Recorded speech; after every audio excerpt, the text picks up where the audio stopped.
Mes chers compatriotes, l'élection présidentielle est ce moment unique où une personnalité recherche auprès des Français l'adhésion à un projet pour la France.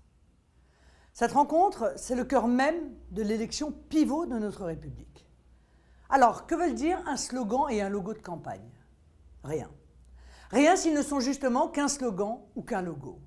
S'ils ne sont que du marketing qu'on ajoute au marketing d'un catalogue de promesses.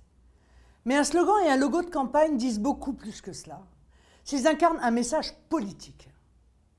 C'est le choix que j'ai fait. Au nom du peuple, c'est mon slogan de campagne.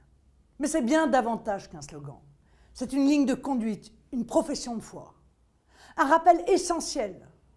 La personnalité élue par les Français, le président de la République, n'est qu'un mandataire du peuple français.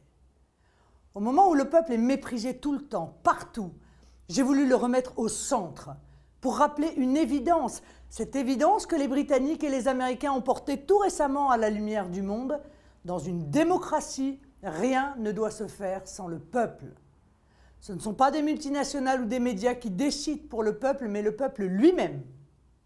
Tout doit se faire avec lui, par lui et pour lui, au nom du peuple, car je serai la présidente de la souveraineté populaire et de l'indépendance nationale. Au nom du peuple, car je suis entièrement libre, libre de servir vos intérêts supérieurs. Je ne suis responsable que devant vous, quand tous les autres ont des comptes à rendre à des puissances étrangères ou des puissances financières. Au nom du peuple, car je ne conçois pas l'exercice du pouvoir autrement que par le recours fréquent au référendum et la mise en place d'un référendum d'initiative populaire. Au nom du peuple, car j'aurai à cœur de rechercher à chaque instant l'unité du peuple français dans la sécurité, dans la prospérité, dans la justice, dans la grandeur. Mon logo de campagne, c'est cette rose bleue. Pourquoi l'ai-je choisie d'instinct comme une évidence? Parce qu'elle est d'abord un symbole de féminité dans une élection où je serai une des seules femmes candidates à la fonction suprême. Le symbole aussi de la rencontre entre ce qu'offre la nature et le génie poétique de l'homme.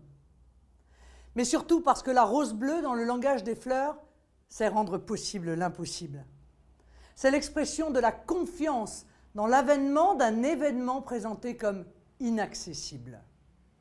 Oui, la rose bleue, c'est cet optimisme qui nous permet d'atteindre ce qui paraît inatteignable et cette impatience d'agir, de faire, de construire. Et Dieu sait à quel point nous sommes impatients de nous mettre au travail pour la France.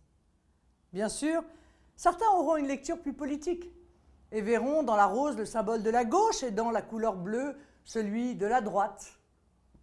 Cette vision des choses n'est pas pour me déplaire, car c'est bien le rassemblement de tous les Français au-dessus de clivages dépassés, trop souvent stériles, que je recherche. Un rassemblement des meilleures volontés, au-delà de l'ancienne gauche, de l'ancienne droite, pour servir la France et la remettre debout.